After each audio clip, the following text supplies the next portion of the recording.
Hello friends, good evening all of you. कैसे हैं आप सब? आई होप आप सब अच्छे होंगे। चलिए देखते हैं अपना जो लूसेंट की हमने बुक रीडिंग की सीरीज़ स्टार्ट की थी, आज उसका ये 6th वीडियो है। अगर आप लोगों ने जो पिछले 5 वीडियोज़ हैं उनको नहीं देखा है तो प्लेलिस्ट बनी हुई है, पहले उन 5 वीडियोज़ को देख लीजिए, फिर इस वीडियो पे आइएगा। अगर आप क्रम से पूरी चीज़ों को देखेंगे तो अगर सपोज़ दैट आपसे क्रोनोलॉजी के क्वेश्चंस पूछे जाएंगे तो आप उन्हें भी सॉल्व कर ले जाएंगे। अगर यहाँ वहाँ वीडियोस देखेंगे तो उसमें प्रॉब्लम होगी। और अगर आप पहली बार चैनल पे आए हैं तो प्लीज़ चैनल को सब्सक्राइब कर लें, वीडियोस को लाइक करें और अन्य अपने जो फ्रेंड्स हैं, जो ग्रुप्स हैं, उसमें शेयर भी करें। चलिए देखते हैं आज हमें क्या पढ़ना है। आज हमको पढ़ना है सोलंकी वंश अथवा गुजरात के चालुक्य वंश तक हमने पिछले सेशन में कर लिया था। आज हमें देखना है कलचुरी चेदी राजवंश।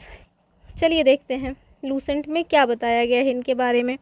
तो कलचुरी, हालांकि इसमें कलचुरी लिखा हुआ है लेकिन सामान्यतः इसका जो नाम मिलता है वो कलचुरी मिलता है, कलचुरी। चलिए देखते हैं। तो इसमें बताया जा रहा है कि कलचुरी वंश के जो संस्थापक थे उनका नाम था कोक्कल और इनकी राजधानी का नाम था त्रिपुरी। फिर आगे बता रहे हैं कि कलचुरी वंश है, इनका एक शक्तिशाली शासक गांगेय देव था और इसने भी विक्रमादित्य की उपाधि धारण की थी। पिछले सेशंस में मैंने आपको बताया है कि भारत में टोटल 14 ऐसे शासक हुए हैं जिन्होंने विक्रमादित्य की उपाधि धारण की है, तो उसी में एक हैं ये भी, जिनका नाम है गांगेय देव। और ये किस वंश के शासक हैं? तो कलचुरी वंश के शासक हैं। फिर देखते हैं आगे। पूर्व मध्यकाल में स्वर्ण सिक्कों के विलुप्त हो जाने के पश्चात इन्होंने सर्वप्रथम ये जो सिक्के हैं सोने के, उन्हें प्रारंभ करवाया। फिर बता रहे हैं कि कलचुरी वंश का जो सबसे महान शासक था वो था कर्णदेव, और इसने कलिंग पर भी विजय प्राप्त की थी। और ये जो कलिंग है, वर्तमान का जो उड़ीसा क्षेत्र है, उसे पहले कलिंग के नाम से जाना जाता था। और जब इन्होंने कलिंग पर विजय प्राप्त की तो त्रिकलिंगाधिपति की उपाधि धारण की। फिर बता रहे हैं कि जो प्रसिद्ध कवि हैं राजशेखर, ये कलचुरी दरबार में रहा करते थे। इस टाइप के क्वेश्चंस पूछे जाते हैं कि कौन से राजकवि को किस राजवंश का आश्रय प्राप्त था। तो ये जो राजशेखर कवि हैं, इनको कलचुरी राजवंश का आश्रय प्राप्त था या ये उनके दरबार में रहा करते थे। फिर हमसे सिसोदिया वंश के बारे में हमें बताया गया है। सिसोदिया वंश के ही थे महाराणा प्रताप, जिनका जो है वो चेतक घोड़ा था। चलिए देखते हैं। सिसोदिया वंश के शासक अपने आप को सूर्यवंशी कहा करते थे और जो सिसोदिया वंश के शासक हैं मेवाड़ पर शासन करते थे। मेवाड़ की राजधानी थी चित्तौड़। अपनी विजयों के उपलक्ष्य में विजय स्तंभ का निर्माण राणा कुंभा ने चित्तौड़ में करवाया था। और जो खतौली का युद्ध है 1518 ईस्वी में राणा सांगा और इब्राहिम लोदी के मध्य हुआ था। ये वही इब्राहिम लोदी हैं जो बाबर के साथ 1526 में पानीपत के युद्ध में पराजित होते हैं। तो यहाँ तक भर में जो हमने कि हमारा जो लूसेंट में एंशियंट हिस्ट्री वाला पोर्शन दिया हुआ था वो समाप्त होता है। आगे यहाँ से हम शुरू कर रहे हैं मध्यकालीन भारत यानी कि मिडवल हिस्ट्री। तो देखते हैं मिडवल हिस्ट्री में क्या बताया गया है। इसमें जो पहला चैप्टर है वो बता रहे हैं भारत पर अरबों का आक्रमण। देखिए क्या दिखा रहे हैं। मोहम्मद बिन कासिम के नेतृत्व में अरबों ने भारत पर पहला सफल आक्रमण किया था और अरबों ने सिंध पर विजय 712 ईस्वी में की थी। उस टाइम पर वहाँ के जो शासक थे उनका नाम था दाहिर। फिर बता रहे हैं कि भारत पर अरब वासियों के आक्रमण का मुख्य उद्देश्य धन दौलत लूटना और इस्लाम धर्म का प्रचार प्रसार करना था। फिर उसके आगे महमूद गजनी के बारे में बताया गया है। अलप्तगीन नामक एक तुर्क सरदार गजनी साम्राज्य का संस्थापक था और अलप्तगीन का गुलाम तथा दामाद था सुबुक्तगीन। फिर बता रहे हैं कि महमूद गजनी जो है वो सुबुक्तगीन का पुत्र था। अपने पिता के काल में जो महमूद गजनी है वो खुरासान का शासक था। ये वाला गजनी नहीं है जो मूवी में है गजनी, ये दूसरा गजनी है। फिर आगे बता रहे हैं कि जो महमूद गजनी है वो 27 वर्ष की अवस्था में 997 ईस्वी में गद्दी पर बैठा। फिर उसके बाद बगदाद का खलीफा अल आदिर बिल्लाह ने उस टाइम पे महमूद गजनी के पद को मान्यता प्रदान करते हुए उसे एक उपाधि दी थी जो उसका नाम है यमीन उद्दौला तथा यमीन उल मिल्लाह। ये उपाधि इसको दी गई थी। फिर बता रहा है कि महमूद गजनी ने 17 बार भारत पर आक्रमण किया था। आगे बताया जा रहा है कि महमूद गजनी ने भारत पर जो पहला आक्रमण किया था वो 1001 ईस्वी में किया था और यह आक्रमण शाही राजा जयपाल के विरुद्ध था और इसमें जयपाल की पराजय हो जाती है। फिर आगे हमसे बताया जा रहा है कि जो महमूद गजनी है इसका 1008 ईस्वी में नगरकोट के विरुद्ध हमले को मूर्तिवाद के विरुद्ध पहली महत्वपूर्ण जीत बताई जाती है। इसने मूर्ति भंजक की उपाधि ग्रहण की थी, यानी कि मूर्तियों को तोड़ने वाला। फिर बता रहे हैं कि महमूद गजनी ने थानेसर से चक्र स्वामिन की कांस्य निर्मित आदमकद प्रतिमा को गजनी भेजकर रंगभूमि में रखवाया था। फिर महमूद गजनी का सबसे चर्चित जो आक्रमण है वो 1024 ईस्वी में सोमनाथ मंदिर सौराष्ट्र पर हुआ। इस मंदिर की लूट में उसे करीब 20 लाख दिनार की संपत्ति हाथ लगी। सोमनाथ की रक्षा में सहायता करने के कारण जो अनहिलवाड़ा के शासक थे उस पर भी महमूद ने आक्रमण किया। सोमनाथ मंदिर लूट कर ले जाने के क्रम में महमूद पर जाटों ने आक्रमण किया था और कुछ संपत्ति भी लूट ली थी। फिर महमूद गजनी का जो अंतिम भारतीय आक्रमण था वो 1027 ईस्वी में जाटों के विरुद्ध हुआ था। और आगे बता रहे हैं कि महमूद गजनी की जो मृत्यु है 1030 ईस्वी में हो जाती है और अलबरूनी, फिरदौसी, उतबी तथा फारूकी जो हैं वो महमूद गजनी के दरबार में रहा करते थे। ये सभी विद्वान थे। फिर आपको बताया जा रहा है मोहम्मद गौरी के बारे में। गौर महमूद गजनी के अधीन एक छोटा सा राज्य था और 1173 ईस्वी में शहाबुद्दीन मोहम्मद गौरी जो है वो गौर मतलब कि गौर का शासक बनता है। इसने भारत पर जो पहला आक्रमण किया था 1175 ईस्वी में मुल्तान के विरुद्ध किया था। मोहम्मद गौरी का जो दूसरा आक्रमण है 1178 ईस्वी में पाटन यानी गुजरात पर हुआ। यहाँ के शासक भीम द्वितीय ने गौरी को पूरी तरह धो दिया था, यानी कि परास्त किया था। फिर हम देखते हैं मोहम्मद गौरी के द्वारा लड़े गए कुछ प्रमुख युद्धों के बारे में बताया गया है। जैसे कि पहला युद्ध दिया जा रहा है तराइन का प्रथम युद्ध 1191 ईस्वी में हुआ था। गौरी और पृथ्वीराज चौहान यानी कि पृथ्वीराज तृतीय, और इसमें पृथ्वीराज चौहान विजयी रहे थे। जबकि जो दूसरा युद्ध हुआ तराइन का 1192 ईस्वी में हुआ और ये युद्ध भी गौरी और पृथ्वीराज चौहान के ही मध्य हुआ था, लेकिन इसमें बाजी पलट जाती है और गौरी विजयी हो जाता है, पृथ्वीराज चौहान पराजित होते हैं।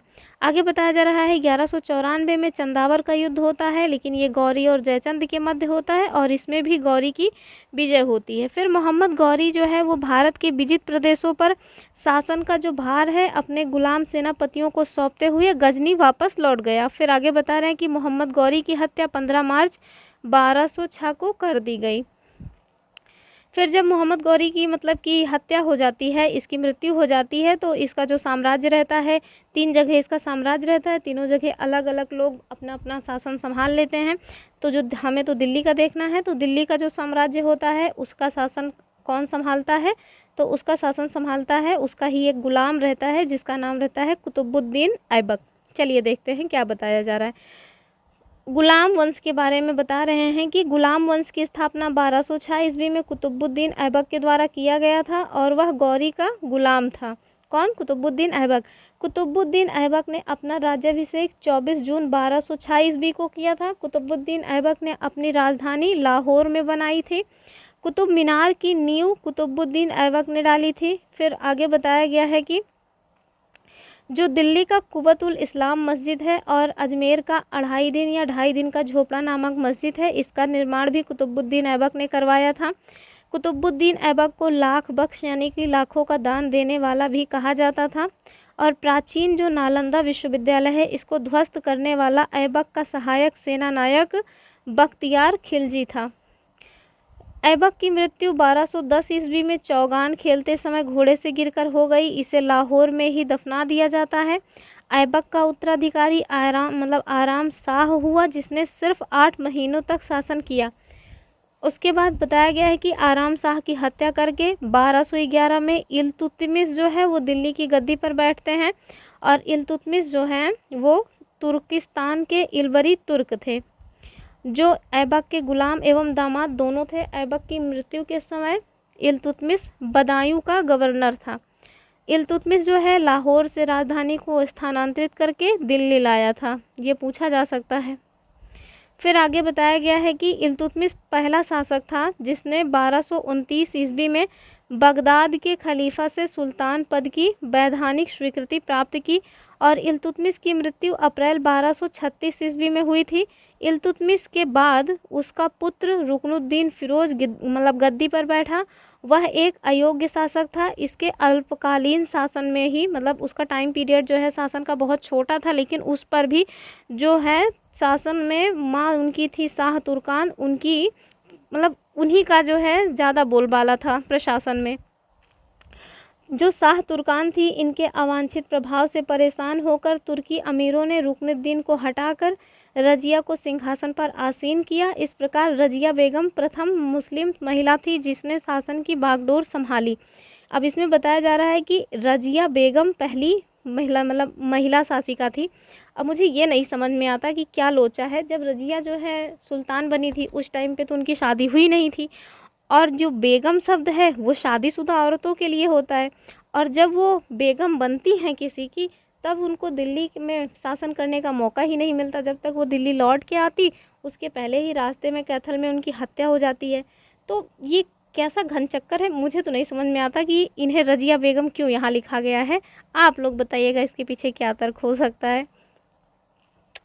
फिर उसके बाद बता रहे हैं कि रजिया ने जो पर्दा प्रथा है उसका त्याग कर तथा पुरुषों की तरह धोगा अर्थात काबा एवं कुलाह यानी कि टोपी पहनकर राज दरबार में खुले मुंह से यह जाने लगी। रजिया ने मलिक जमालुद्दीन याकूत को अमीर आखुर यानी कि घोड़ों का सरदार नियुक्त किया। गैर तुर्कों को सामंत बनाने के रजिया के प्रयासों से तुर्की अमीर विरुद्ध हो गए और उसे बंदी बनाकर दिल्ली की गद्दी पर मुइजुद्दीन बहराम शाह को बैठा दिया। फिर रजिया की शादी अल्तुनिया के साथ हुई। इससे शादी करने के बाद रजिया ने पुनः गद्दी प्राप्त करने का प्रयास किया लेकिन वह असफल रही। जैसा कि मैंने आपको बताया कि जब उनकी शादी हो जाती है तो उनको गद्दी ही नहीं मिलती। फिर देखते हैं क्या बताया जा रहा है। रजिया की हत्या 13 अक्टूबर 1240 में डाकुओं के द्वारा कैथल के पास कर दी गई। बहराम शाह को बंदी बनाकर उसकी हत्या मई 1242 में कर दी गई और बहराम शाह के बाद दिल्ली का जो सुल्तान है वो अलाउद्दीन मसूद शाह को 1242 ईस्वी में बनाया गया। बलबन ने षड्यंत्र के द्वारा 1246 ईस्वी में अलाउद्दीन मसूद शाह को सुल्तान के पद से हटाकर नासरुद्दीन महमूद को सुल्तान बना दिया। नासरुद्दीन महमूद ऐसा सुल्तान था जो टोपियां सिल करके अपना जीवन निर्वाह करता था और बलबन ने अपनी पुत्री का विवाह नासरुद्दीन महमूद के साथ कर दिया। भाई उसको भी तो राजा का बनना था, ससुर बन गया खटाक से। चलिए देखते हैं कुछ इंपॉर्टेंट फैक्ट्स दिए हुए हैं। इल्तुतमिश के द्वारा किए गए कुछ महत्वपूर्ण कार्य बताए गए हैं, देखते हैं हम।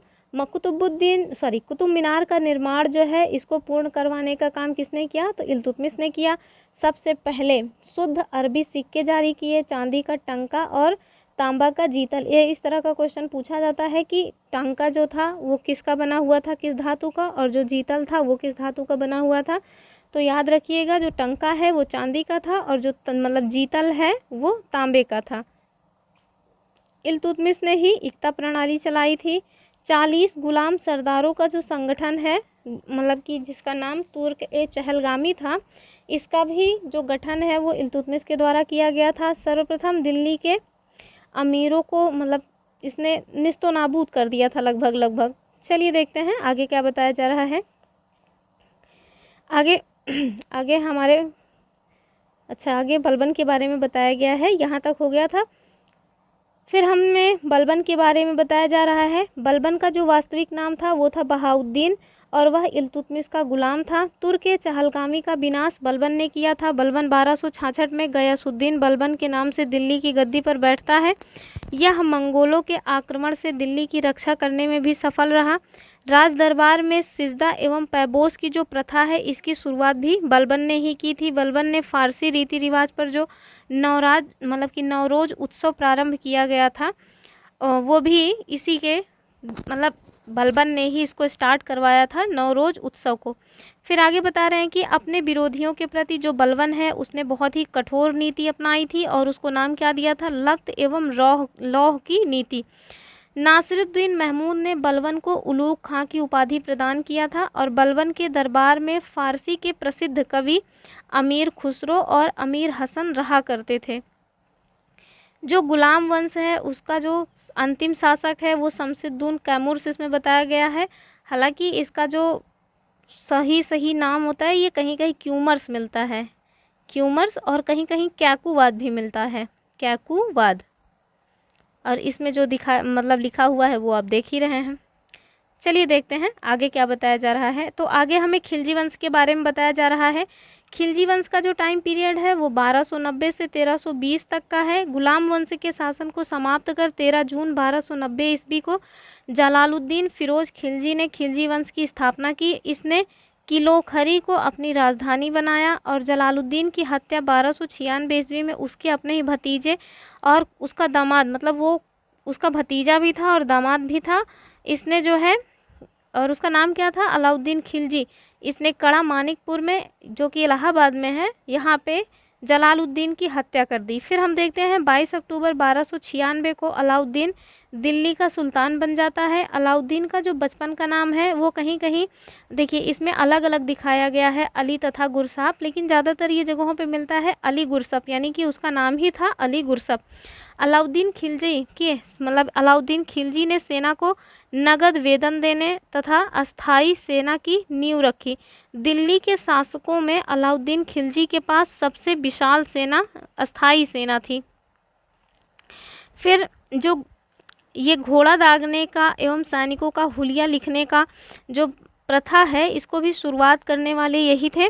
और हम देखते हैं कि अलाउद्दीन ने भू राजस्व की दर को बढ़ाकर उपज का 1/2 भाग यानी 50% कर दिया था। फिर इसने खुम्स, ये खम्स लिखा हुआ है, कहीं कहीं खुम्स भी मिलता है, लूट का धन में सुल्तान का हिस्सा 1/4 भाग के स्थान पर 3/4 भाग कर दिया। इसने व्यापारियों में बेईमानी रोकने के लिए कम तौलने वाले व्यक्ति के शरीर से मांस काट लेने का आदेश दिया। इसके साथ साथ इसने अपने शासनकाल में मूल्य नियंत्रण प्रणाली को भी दृढ़तापूर्वक लागू किया। फिर हम देखते हैं कि इसने दक्षिण भारत की जो विजय की थी उसमें अपना मलिक काफूर को अपना प्रधान सेनापति भी नियुक्त किया था। फिर जमैयत खाना मस्जिद, अलाई दरवाज़ा, सीरी का किला और हजार खंबा महल, इसका जो निर्माण है ये अलाउद्दीन खिलजी के द्वारा करवाया गया। दैवी अधिकार के सिद्धांत को अलाउद्दीन खिलजी ने चलाया था। सिकंदर सानी की उपाधि से स्वयं को अलाउद्दीन खिलजी ने विभूषित किया था। इसको तो पूरे पूरे विश्व का विजेता बनना चाहता था, किंतु इसके एक दोस्त ने इसको समझाया बुझाया तो उसकी बात मान करके इसने ये विचार त्याग करके फिर यही उपाधि लेकर के ही अपने आप को संतोष दिया कि हम ही जो है दूसरे सिकंदर हैं। चलिए देखते हैं। अलाउद्दीन ने मलिक याकूब को दीवान रियासत नियुक्त किया था। किसको? याकूब को। फिर हम देखते हैं अलाउद्दीन के द्वारा नियुक्त परवाना नवीस नामक अधिकारी वस्तुओं की परमिट जारी करता था तथा जो शाहनाए मंडी है यहाँ खाद्यान्नों की बिक्री हेतु यहाँ खाद्यान्नों को लाया जाता था बिक्री के लिए। और ये जो सराय अदल है यहाँ वस्त्र, शक्कर, जड़ी बूटी, मेवा, दीपक का तेल, साथ में कुछ अन्य निर्मित वस्तुएं बिकने के लिए आया करती थी। फिर कुछ इम्पॉर्टेंट पॉइंट्स दिए हुए हैं, जैसे कि यहाँ पे बताया गया है कि अमीर खुसरो का जो मूल नाम था वो मोहम्मद हसन था। उनकी जो उनका जन्म पश्चिमी उत्तर प्रदेश के बदायूं के पास पटियाली में हुआ था 1253 ईस्वी में। प्रसिद्ध जो खुसरो थे वो प्रसिद्ध सूफी संत शेख निज़ामुद्दीन औलिया के शिष्य थे और यह बलबन से लेकर मोहम्मद तुगलक तक दिल्ली के सुल्तानों के दरबार में रहे। इन्हें तूतिए हिंद यानी भारत के तोता के नाम से जाना जाता है। सितार एवं तबले के आविष्कार का श्रेय अमीर खुसरो को एक क्वेश्चन इनके बारे में पूछा जाता है कि दिल्ली के कौन से वो व्यक्ति हैं जिन्होंने दिल्ली के सुल्तानों का लगभग 7 ऐसे सुल्तान हैं जिनका टाइम पीरियड देखा था, तो उसका जो आंसर होगा वो हो जाएगा अमीर खुसरो। फिर हम देखते हैं कुछ और इम्पॉर्टेंट पॉइंट्स, जैसे कि बाजार नियंत्रण करने के लिए अलाउद्दीन खिलजी के द्वारा बनाए जाने वाले नवीन पद जो हैं वो क्रमानुसार दिए हुए हैं। जैसे कि पहला है दीवान रियासत, यह व्यापारियों पर नियंत्रण रखता था। बाजार नियंत्रण की पूरी व्यवस्था का संचालन दीवान रियासत के हाथ में ही था। फिर आगे दिया हुआ है शाहनाए मंडी। जो शाहनाए मंडी है यह प्रत्येक बाजार में बाजार का अधीक्षक था। और जो बरीद है वो क्या काम करता था, तो बरीद के अंदर मतलब जो बरीद है वो बाजार के अंदर घूमकर बाजार का निरीक्षण किया करते थे। और जो आप देख रहे हैं मुनिहान व गुप्तचर, इनका काम था गुप्त सूचना प्राप्त करना। चलिए देखते हैं नेक्स्ट पेज में क्या बताया गया है। नेक्स्ट पेज में बताया जा रहा है कि अलाउद्दीन खिलजी की आर्थिक नीति की जो व्यापक जानकारी है वो जियाउद्दीन बर्नी की कृति है तारीख़ फ़िरोज़ शाही, हमको यहाँ से इसकी जानकारी मिलती है। ये जो खजाइनुल फुतूह अमीर खुसरो की रचना और रिहला इब्न बतूता की रचना और फुतूह सलातीन इसामी की कृति है। अभी हाल ही में जो आरओ का पेपर हुआ है जो कि अभी कैंसिल हो चुका है, उसमें खजाइन, ये जो आप पुस्तक देख रहे हैं खजाइनुल फुतूह, ये पुस्तक पूछी गई थी। और साथ में जो आप देख रहे हैं फुतूह सलातीन इसामी की कृति है, ये दोनों पुस्तकें पूछी गई थी। तो सेम टू सेम मतलब एग्जैक्ट लाइन से अगर क्वेश्चंस बन के आ जाते हैं पीसीएस या आरओ के जैसे एग्ज़ाम में, जो कि यूपी की काफ़ी प्रतिष्ठित मतलब एग्ज़ाम्स माने जाते हैं, तो आप सोचिए कि हमारे लिए लूसेंट बुक जो है वो कितनी इम्पॉर्टेंट है, हमें इसको कितने ध्यान से पढ़ना चाहिए। आपको यूट्यूब पे पढ़ाने वाले बहुत से मिल जाएंगे जो इस तरह से पढ़ा रहे हैं कि 1000 क्वेश्चन सॉल्व करना है या इसका निचोड़ लेके आए हैं। भाई कितना भी निचोड़ आप पढ़ लो, कोई नहीं जानता कि कौन से पॉइंट पूछे जाएंगे एग्ज़ाम में। एग्ज़ामिनर का क्या माइंडसेट है ये कोई नहीं जान रहा है। ठीक है, वो एक आप मतलब प्रीवियस ईयर के क्वेश्चंस को देख करके एक मतलब अंदाज़ा लगा लेते हैं कि इस टाइप के क्वेश्चंस पूछे जा सकते हैं, लेकिन एग्जैक्ट क्वेश्चन पूछे जाएंगे ये कोई नहीं जानता। तो हम लोग क्यों ना सारे के सारे पॉइंट्स पढ़ के जाएं, आखिरकार हमसे क्यों कुछ छूट जाए। जिस तरह से कंपटीशन का दौर चल रहा है उसमें एक एक मार्क्स बहुत इंपॉर्टेंट है, तो छोड़िए मत, जुड़िए मेरे साथ और इस पूरी की पूरी बुक को कंप्लीट कीजिए, आपको बहुत ही ज़्यादा हेल्प मिलेगी एग्ज़ाम्स में। चलिए देखते हैं आगे क्या बताया गया है। आगे बता रहे हैं कि मूल्य नियंत्रण को सफल बनाने में जो मुहत्सिब यानी कि सेंसर एवं नाजिर नाप तौल का अधिकारी, इनकी महत्वपूर्ण भूमिका थी। फिर बताया जा रहा है कि राजस्व सुधारों के अंतर्गत अलाउद्दीन ने सर्वप्रथम मिल्क इनाम एवं वक्फ के अंतर्गत दी गई भूमि को वापस लेकर उसे खालसा भूमि में परिवर्तित किया। फिर आगे बताया जा रहा है कि अलाउद्दीन खिलजी के द्वारा लगाए जाने वाले 2 नवीन कर थे, चरई कर जो कि दुधारी पशुओं पर लगाया जाता था, और दूसरा था ये इसमें गढ़ी कर दिया हुआ है, जबकि ये होना चाहिए घरी कर। कौन सा कर? घरी कर। ये जो घरी कर है ये कहाँ लगाया जाता था, तो ये घरों और झोपड़ियों पे लगाया जाता था। फिर आगे बता रहे हैं कि अलाउद्दीन खिलजी की जो मृत्यु है वो 5 जनवरी 1316 ईस्वी को हो गई थी, और कुतुबुद्दीन मुबारक खिलजी जो कि 1316 ईस्वी को दिल्ली के सिंहासन पर बैठा था, इसे नग्न स्त्री पुरुष की संगत पसंद थी। भैया पोर्नोग्राफर बनना था इनको। और आगे बता रहे हैं कि जो मुबारक खिलजी है ये कभी कभी राज दरबार में स्त्रियों का वस्त्र पहनकर आ जाता था। चलो यहाँ तक तो ठीक है। आगे बर्नी के द्वारा इनके बारे में बताया गया है कि जो मुबारक है वो कभी कभी नग्न होकर दरबारियों के बीच दौड़ा करता था। अब सोचिए जिस देश में राजा राम, राजा दशरथ, राजा जनक जैसे राजा हुए हैं, उनके जो है शासन, उनके देश में या उनकी भूमि पर ऐसे ऐसे शासक हुए हैं मुबारक खिलजी जैसे। इवन यहाँ ही नहीं, आगे जब आप मुग़ल काल देखेंगे तो मुग़ल काल में भी एक ऐसे ही मोहम्मद शाह रंगीला टाइप के, मतलब उनका नाम है मोहम्मद शाह रंगीला, तो उनको भी इसी तरह के शौक़ थे। छोड़िए, चलिए आगे देखते हैं। आगे बताया जा रहा है कि जो मुबारक खां हैं इन्होंने खलीफा की उपाधि धारण की थी, और मुबारक के वजीर खुसरो खां ने 15 अप्रैल 1320 ईस्वी को इसकी हत्या कर दी और स्वयं दिल्ली के सिंहासन पर बैठ गया। फिर हम देख रहे हैं खुसरो खां ने पैगंबर के सेनापति की उपाधि धारण की थी। ये क्वेश्चन भी पूछा जा चुका है कि पैगंबर के सेनापति की उपाधि किसने धारण की थी, तो ये है खुसरो खां। चलिए आगे देखते हैं। आगे बताया जा रहा है हमें तुगलक वंश के बारे में, और तुगलक वंश का जो टाइम पीरियड है वो 1320 से 1398 ईस्वी है। 5 सितंबर 1320 को खुसरो खां को पराजित करके गाजी मलिक या तुगलक गाजी गयासुद्दीन तुगलक के नाम से 8 सितंबर 1320 ईस्वी को दिल्ली के सिंहासन पर बैठता है।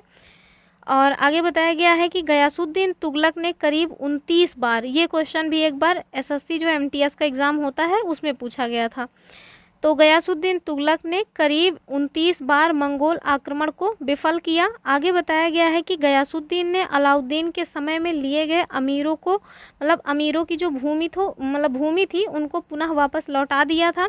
इसके साथ साथ बताया जा रहा है कि इसने सिंचाई के लिए कुएं एवं नहरों का भी निर्माण करवाया।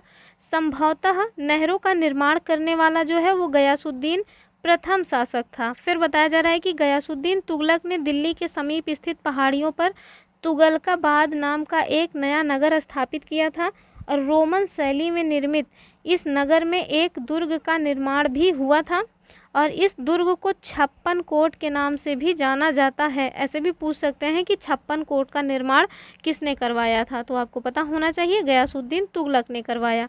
फिर हमसे बताया जा रहा है कि गयासुद्दीन तुगलक की मृत्यु 1325 ईस्वी में बंगाल के अभियान से लौटते समय जूना खां द्वारा निर्मित एक लकड़ी के महल में दबकर हो गई थी। फिर गयासुद्दीन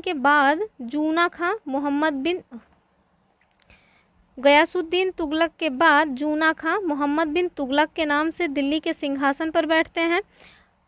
मध्यकालीन सभी सुल्तानों में मोहम्मद तुगलक सर्वाधिक शिक्षित, विद्वान एवं योग्य व्यक्ति थे। आगे इनके कारनामे आपको दिखेंगे। फिर बताया जा रहा है कि मोहम्मद बिन तुगलक को अपनी सनक भरी योजनाओं, क्रूर कृत्यों एवं दूसरों के सुख दुख के प्रति उपेक्षा का भाव रखने के कारण स्वप्नशील, पागल एवं रक्त पिपासु बादशाह कहा गया। आगे बताया जा रहा है कि मोहम्मद बिन तुगलक ने कृषि के लिए एक नवीन मतलब कि विभाग की स्थापना की जिसका नाम है अमीर ए कोही। और ये जो क्वेश्चन है अभी पिछले साल जो मतलब जूनियर एडेड का पेपर हुआ था यूपी में, पहली बार ही हुआ था, उसमें ये क्वेश्चन पूछा गया था और इस क्वेश्चन को यूपी पीसीएस में भी पूछा जा चुका है। हम तो आपको कुछ ही क्वेश्चंस जो हमें पता है वही बता रहे हैं, बाकी ऐसे बहुत से क्वेश्चंस और होंगे जो सेम टू सेम यहाँ से उठाए गए होंगे और हमें उसकी जानकारी नहीं होगी।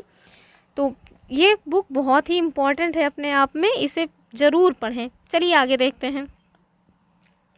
आगे बताया जा रहा है कि मोहम्मद बिन तुगलक ने अपनी राजधानी को दिल्ली से देवगिरी में स्थानांतरित किया और इसका नाम फिर दौलताबाद रखा। आगे बता रहे हैं कि सांकेतिक मुद्रा के अंतर्गत मोहम्मद बिन तुगलक ने फरिश्ता के अनुसार पीतल का और बरनी के अनुसार तांबे का मतलब तांबा धातु का सिक्का चलवाया था और इनका मूल्य जो है वो चांदी के रुपए टंका के बराबर होता था। और ये सारी इसकी जो है वो रही योजनाएं रहीं जो कि एक के बाद एक खड़ाखड़ फेल होती गई और अंत में इसी इनकी योजनाओं की वजह से जो फेल हुई, इसी वजह से तो इनको रक्त पिपासु या पागल बादशाह टाइप के नाम दिए गए हैं। इतनी अच्छी अच्छी उपाधियां जो मिली हैं ये इनकी योजनाओं की वजह से ही मिली हैं। देखिए कुछ इंपॉर्टेंट फैक्ट्स दिए हुए हैं। मोहम्मद बिन तुगलक के द्वारा जो 4 योजनाएं दी मतलब आई थी उसको क्रमशः बताया गया है, तो इसको ध्यान से देखिएगा। इसका क्रम भी पूछता है कि कौन पहले आई थी कौन बाद में आई थी। तो चलिए देखते हैं सबसे पहले इन्होंने कौन सा महान काम किया।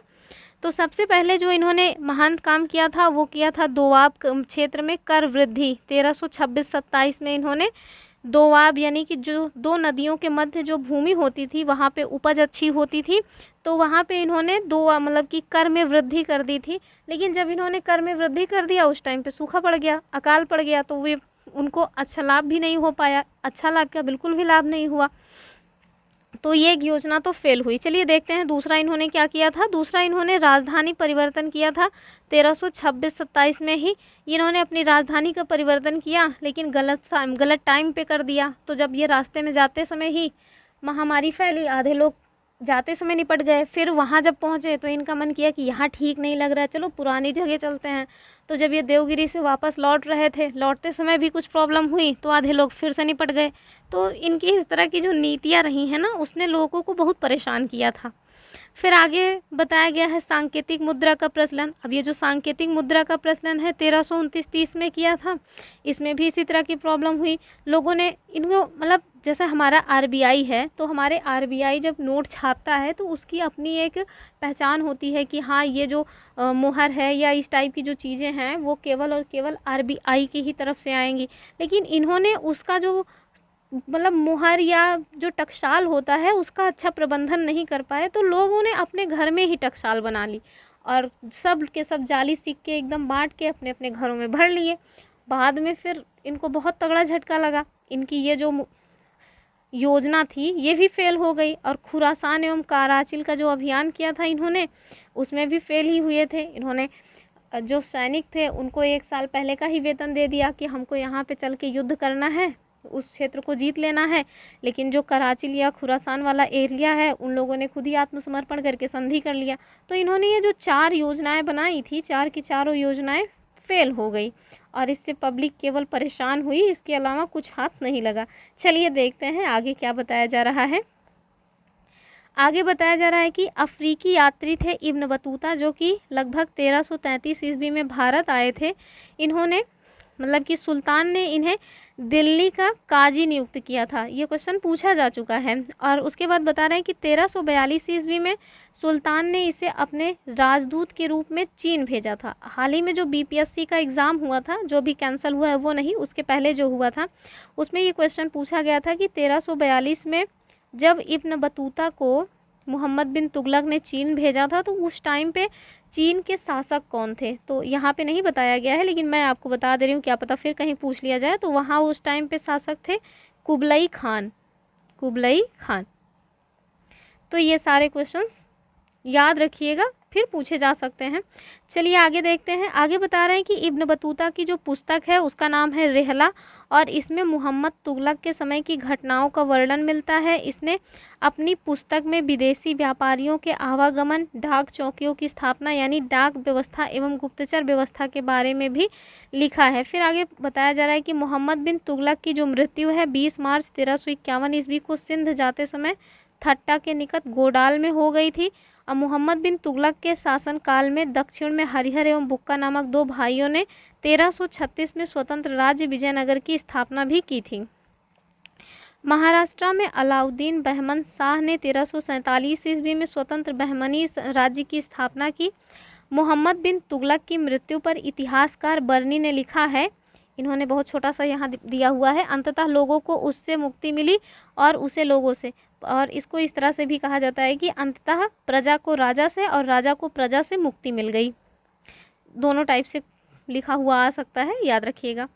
फिर आगे बता रहे हैं कि मोहम्मद बिन तुगलक शेख अलाउद्दीन का शिष्य था। वह सल्तनत का पहला ऐसा शासक था जो अजमेर में शेख मुइनुद्दीन चिश्ती की दरगाह और बहराइच में सालार मसूद गाजी के मकबरे में गया। फिर आगे बता रहे हैं कि मोहम्मद बिन तुगलक ने बदायूं में मीरन मुल्हिम, दिल्ली में शेख निज़ामुद्दीन औलिया और मुल्तान में शेख रुकनुद्दीन, अजूधन में शेख मुल्तान आदि संतों की कब्रों पर मकबरे बनवाए थे।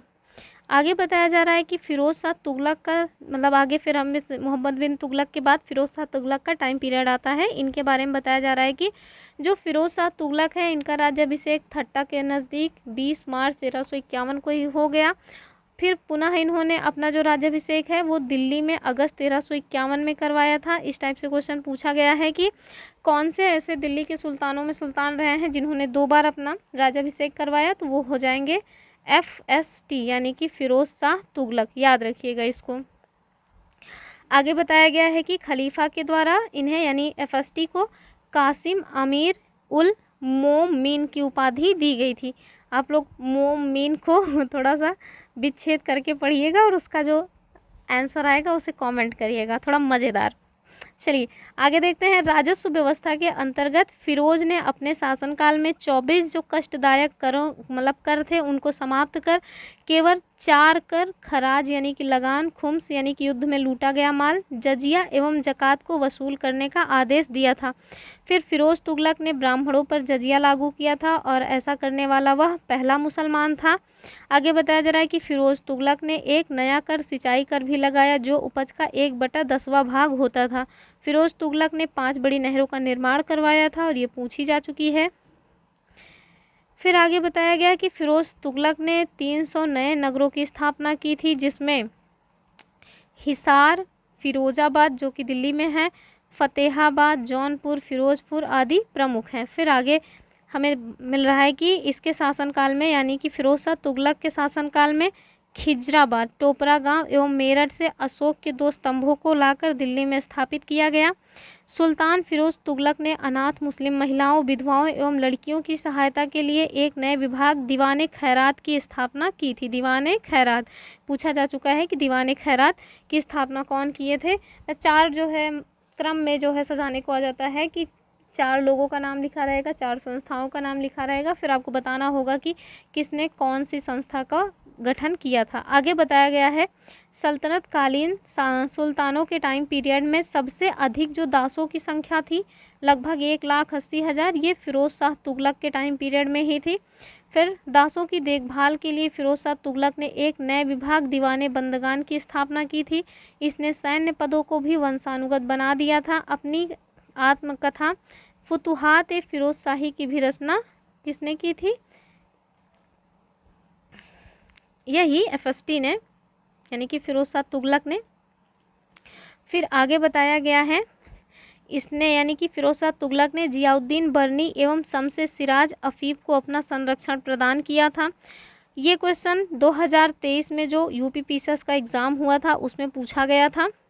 और इसमें बताया गया है कि फिरोज शाह तुगलक ने ज्वालामुखी मंदिर के पुस्तकालय से लूटे गए 1300 ग्रंथों में से कुछ को फारसी में विद्वान अपाउद्दीन, उसमें जो है अपाउद्दीन नाम नहीं दिया हुआ था, मुझे अभी एग्जैक्ट नाम नहीं याद आ रहा है, दलायते फिरोज शाही नाम से अनुवाद करवाया था। फिर से बता दे रही हूँ, इम्पोर्टेंट चीज़ है।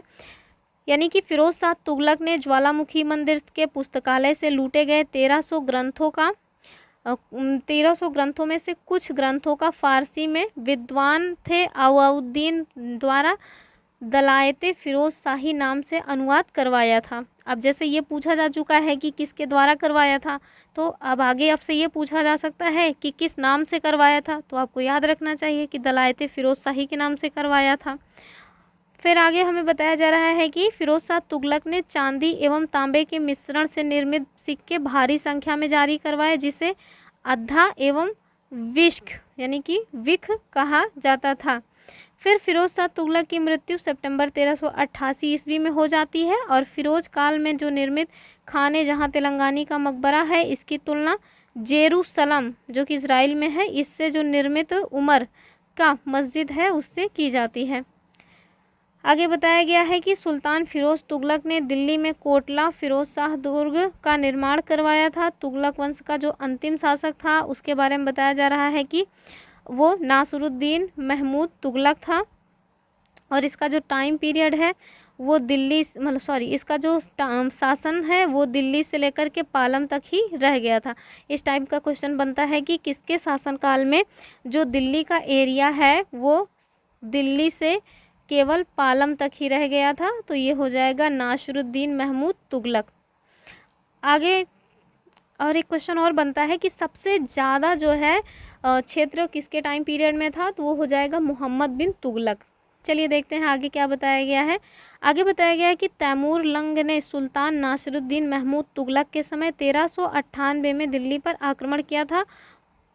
बहुत ही इम्पोर्टेंट क्वेश्चन है, कभी भी पूछा जा सकता है कहीं भी। नासिरुद्दीन के समय में ही मलिकुश शर्क यानी कि पूर्वाधिपति की उपाधि धारण करके एक हिजड़ा मलिक सरवर जो है वो जौनपुर में एक स्वतंत्र राज्य की स्थापना करते हैं। आगे फिर सैयद वंश के बारे में बताया गया है, फिर लोधी वंश आ जाएगा, उसके बाद फिर चलिए ज़्यादा हो जाएगा, बहुत ज़्यादा बड़ा लेक्चर हो जाएगा, फिर आप लोग देखेंगे नहीं।